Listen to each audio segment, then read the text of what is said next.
ध्यान में नहीं, लेकिन अब बैठे हैं तो ये एक संवाद है अपने आप में, हम लोग तो परस्पर चर्चा कर रहे हैं। एक दानचंद्र था महाराज, बड़ा विचित्र व्यक्ति, बहुत विचित्र। 1 रुपया वो दान नहीं दे सकता किसी को, और कोई द्वार पे मांगने आ जाए तो हाथ में बहुत हिम्मत करके 1 रुपए का सिक्का अगर रख लिया तो इतनी देर तक हाथ में रखता कि हाथ में पसीना छूट जाए। फिर कहता, जब देने की बारी आती तो हाथ फैलाता, अच्छा अच्छा तुम रो रहे थे इतनी देर से, तुम्हारा मन नहीं है जाने का? महाराज हम दे तो देते लेकिन इसका मन नहीं है जाने का। सो महाराज फिर जेब में डाल ले। और इतना बड़ा वाला विचित्र, क्या बताएं। एक दिन उसके मन में विचार आया कि चलो हरिद्वार की गंगा जी नहाए। सो बड़ा कलेजा करके आया हरिद्वार गंगा जी नहाने। अब वो समझ गया कि हर की पैड़ी में नहाएंगे तो हमारे अरविंद शर्मा जी बैठे हैं, इनके पंडे रहेंगे, सब वो ले लेंगे कुछ ना कुछ। सो महाराज एकदम मरघट में जहां जाकर अस्थियां प्रवाहित की जाती हैं उस मरघट में गया नहाने कि कोई कहीं कुछ मांग न ले। गया, डुबकी लगाई और भगवान ने कहा आज तो इसकी परीक्षा लेनी है, आज तो इससे कुछ न कुछ निकाल के मानना है। बड़ा विचित्र भगत महाराज, बड़ा विचित्र। सो मरघट की तरफ गया जहां पर अस्थियां प्रवाहित होती हैं। डुबकी लगाई ही थी कि भगवान ही आज पंडा का वेश बना के प्रकट हो गया। आहा जजमान मंगल हो, जजमान आज सवेरे सवेरे आपके दर्शन, लाओ जजमान कुछ सीधा पानी के लिए आटा भाटा की कुछ व्यवस्था करो। सो महाराज वो विचारने लगा कि किसका मुंह देख के उठ गए जो पंडा सवेरे सवेरे मिल गया। जजमान इस मरघट पे नहा रहे हैं? बोले नहीं मैं तो मरघट पे ही नहाता हूं, मुझे यही शांति मिलती है, थोड़ा भीड़ भाड़ कम रहती है। सो भगवान ने कहा जजमान, भगवान स्वयं पंडा बन के आए हैं ब्राह्मण के वेश में। भगवान ने कहा लाओ जजमान आज सवेरे सवेरे गंगा जी नहाने आए हो, कुछ दान पुण्य कर लो। उसने कहा कि महाराज हमारे यहाँ दान देना शुभ नहीं माना जाता है।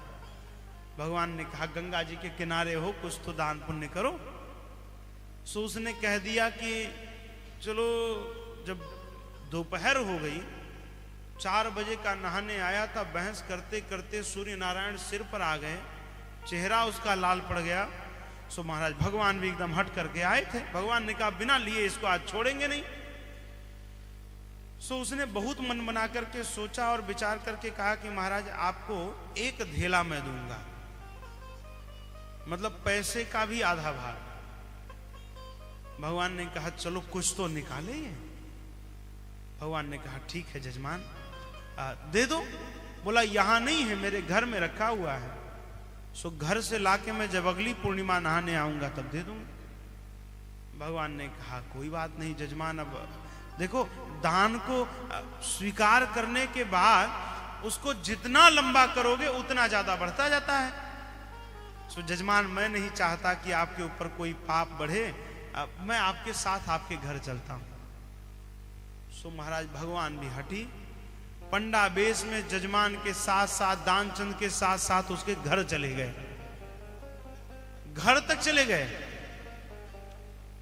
जजमान ने कहा देखो पंडा जी यहीं बाहर रुको, मैं कुछ लेकर आता हूं।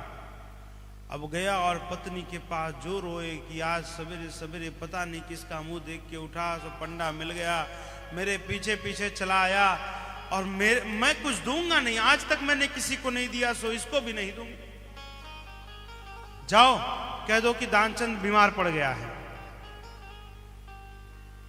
अब पत्नी भी उतनी होशियार थी, पत्नी में थोड़ी कोई कमी होगी। सो महाराज पत्नी भी दौड़ती दौड़ती गई बाहर, बोली पंडा जी आप पधारे, बड़ी कृपा है, लेकिन आज सवेरे सवेरे दानचंद जी ने स्नान कर लिया तो तबीयत खराब हो गई, थोड़ी बुखार आ गया है, थोड़ा ज्यादा तबीयत खराब लग रही है।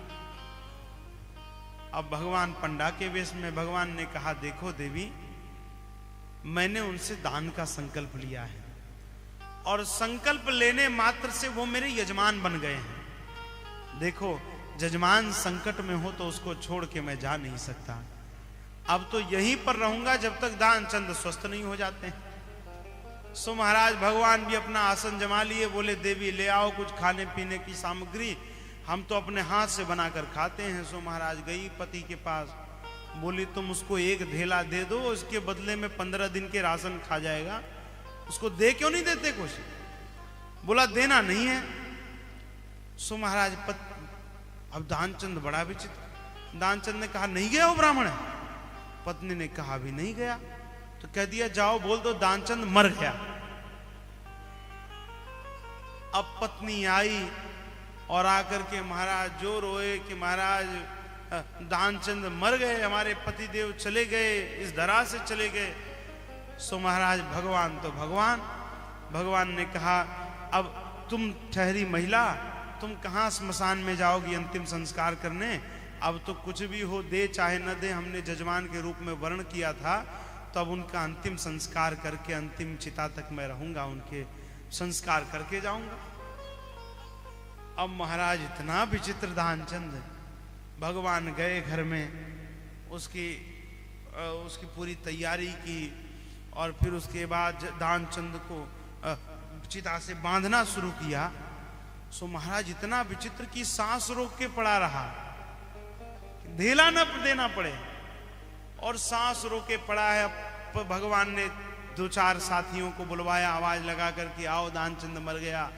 अब महाराज सबने कंधे पर लिया और लेकर चले सब, राम नाम सत्य। पत्नी चरण पकड़ ली पंडा जी के, बोली महाराज ये मरे नहीं हैं, ये मरे नहीं हैं, ये तो केवल नाटक है। भगवान ने कहा हाँ देवी अब तो अपने आप को संभालो, ये जगत नाटक ही है, यहाँ तो जो आया है उसको जाना पड़ेगा, अब तो तुम्हें स्वीकारना ही पड़ेगा। सबको ऐसा लगता है कि मरे नहीं है, लेकिन ये मर चुके हैं, अब तो आत्मा चली गई है, शरीर केवल बच गया है। अब महाराज पत्नी इतनी रोए, लेकिन भगवान तो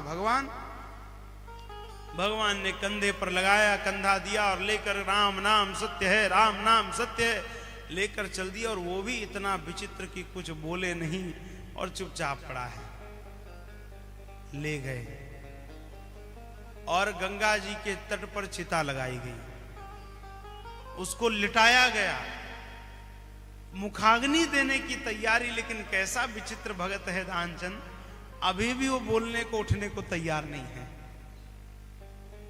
अब महाराज भगवान ने कहा कि हम तो हार गए ऐसे भगत से। प्रबल प्रेम के पाले पढ़कर प्रभु को नियम बदलते देखा, अपना मान टले टल जाए पर भक्त का मान न टलते देखा। भगवान ने कहा चलो कोई बात नहीं भाई, तुम्हारी विजय हुई। भगवान ने धीरे से उसके कान में कहा, दानचंद के कान में। लोगों ने कहा क्या कर रहे हो पंडा जी? बोले राम नाम तो दे दें इसके कान में जो आगे के लिए काम आए। सो कान में भगवान ने धीरे से कहा, आया हूं बैकुंठ से तुम हित नाता जोर, मांग ले वरदान कछु। भगवान ने कान में धीरे से कहा कि देखो मैं कोई पंडा वंडा नहीं हूं, मैं तो तुम्हारी परीक्षा लेने के लिए पंडा बन के आया था। चलो मैं मान गया कि तुमसे बड़ा कृपण कोई इस धरती में नहीं है, अब तुम ही हमसे कुछ मांग लो। अब सो महाराज लेटा था, जैसे भगवान ने कहा कि बैकुंठ से आया हूं, सो आंख खोला तो सामने वही पंडा जी। अब जैसे ही पंडा जी को देखा फिर आंख बंद कर ली।